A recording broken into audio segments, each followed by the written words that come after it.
I like to say hello and welcome you. Good day, that is my name.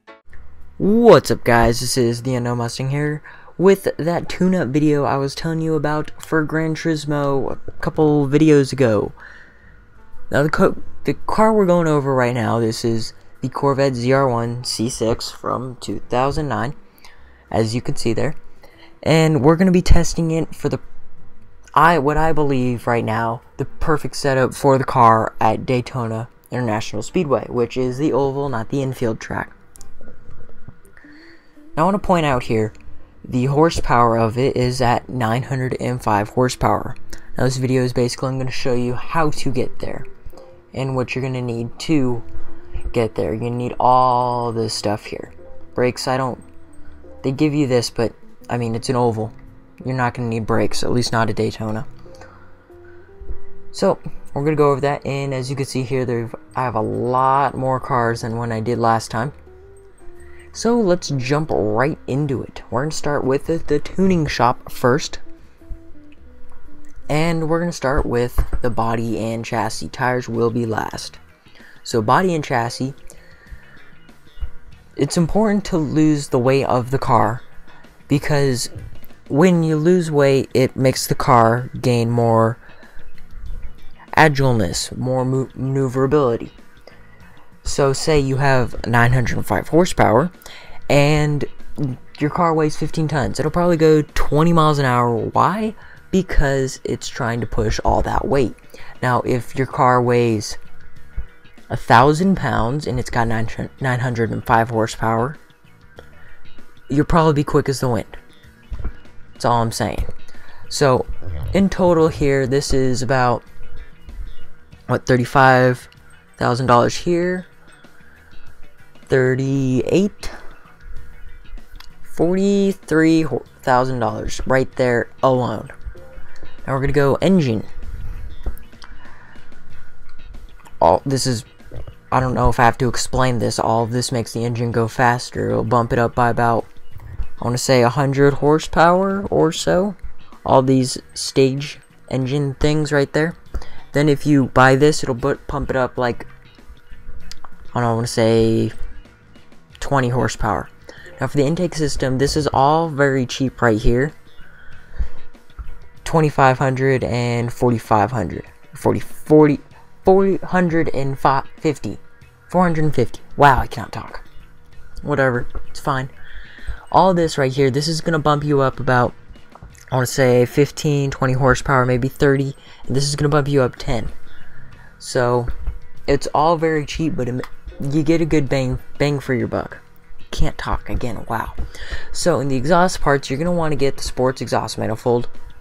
Common sense, basically. All this stuff here, you're going to want to get titanium racing exhaust, which is going to bump you up about 60 horsepower or so. I think this is all estimations and guessing. Not real guessing, but what I remember from when I bought it. And you want to get this 500 credits, and it bumps you up like 15, 10 horsepower like that, and it goes a long way. So then you're going to go to the turbo kits. You cannot get a turbocharger for this car, but all these turbochargers combined will not make up the horsepower that you're going to gain if you just buy this. Because if you just buy this, your horsepower goes up by 100. Plain simple. Want to go faster, get a supercharger. Transmission, I didn't buy anything in the transmission because I didn't find anything needed while driving Daytona to help with it go faster. The standard transmission was fine how it is. So now we're going to go look at the drivetrain. Drivetrain's important because it increases the reaction time between the engine and the wheels. Or I should rephrase that too. When you push the gas pedal, the engine putting power to the wheels putting power to the ground. Which you're going to want to get this twin plate for the clutch, so it shifts better and smoother. And you want to get the flywheel, so it's got a little more leeway in rotating. You're going to also want to get the carbon drive shaft here, so you have an increased reaction time between your foot going down and the power being put to the wheels. Now I also got this limited slip differential, but I didn't find a difference on it for Daytona. That may just be good for some other track, I don't know. Suspension, you're going to want to get the fully customizable kit so we can play with the downforce of the car. And finally, the most important part of any kind of racing whatsoever, whether it be dirt bikes, trucks, anything, tires. You're going to want to go get the racing soft tires. Now for Daytona, you're going to want to get these mainly because you want to stay on the track. If you have racing mediums here, you're probably going to be slipping and sliding all across the track, hitting the wall, in the grass. You're not going to be able to take the corner as you should. So if you have a racing soft tire, then you're going to stay there. You're going to go faster. It's pretty common sense, I think. So just buy that. $36,000. I know if you're just starting out that is expensive, but once you start going, maybe get level 5 or something, it will seem a little cheaper. Now we're also going to go over the GT Auto, whatever this place is called. I'm not going here mainly because of oil changes or engine restorations, just for aerodynamic purposes.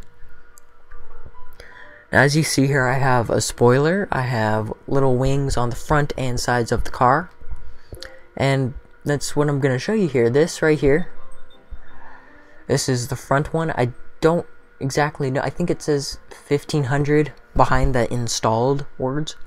It's like 1500 to get this thing, and if you're wondering what this thing is, alright, look at the front bumper. This is what it does. It enhances down the front wing to keep the car on the ground a little better. Now for the rear, look at the rear. Nothing, and there it is. This is to channel air through the car, make it go a little quicker, slip through the air better. Now for the wing, obviously, what's a wing? We all played Midnight Club. That's the wing. It's going to help the car go faster and going to keep it on the ground. That's the main thing, keep it on the ground. And then if you want to do this racing modifications thing, you can. I don't. I don't like it. I don't know why, it just doesn't appeal to me. And so we're gonna go find out what the total cost of everything is, what the car cost by itself, and I'll have a little picture here in a couple seconds saying how much this is altogether. And for this car, I don't believe there is a level requirement in order to race it. Oh, I guess it's 15, so you gotta wait till level 15 to get this thing. But it costs about $200,000 right there. You see it has 638 horsepower to start out, which is very quick. To start out with, say this one, 2006 Z06, it's got 503. When you keep going down line, it's got 405. This is from 2004. Now from 1969, this got 300. So I mean, obviously technology has enhanced, and look at NASCARs right there.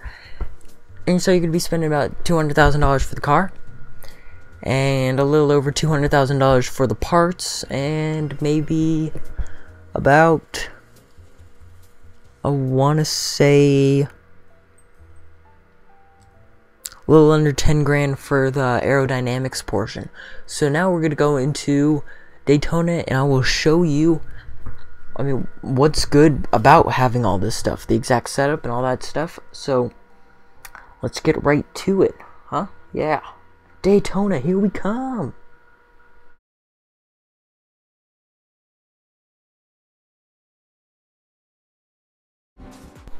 So here we are at Daytona, and I've just previously done a lap with the setup I have been talking about on the track right here. So when I start here, there will be a ghost, and I'm going to show you the setup that I have on it right now to obtain that ghost right here. And it's only thing I've got done to it is suspension wise, and this is the only thing right here that's ever been changed on it. Now we're going to put it back down to the default, and just to make sure that is default, we're going to set it, and yep, that's default. Now I want to show you guys how much that car with that setup beats me by. I have that ghost set up, and hopefully will go. And you're probably saying to yourself right now, what are you doing, Mustang? Well, we're gonna have a fair start and start back where the Ghost started, which was somewhere back here. Oh, started the D over here. All right.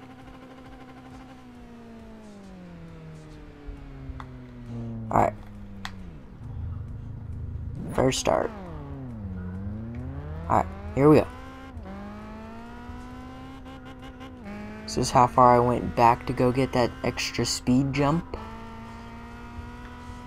And once we pass the line, you're going to be shocked how fast that thing goes compared to this without the downforce setup. Starting from that line.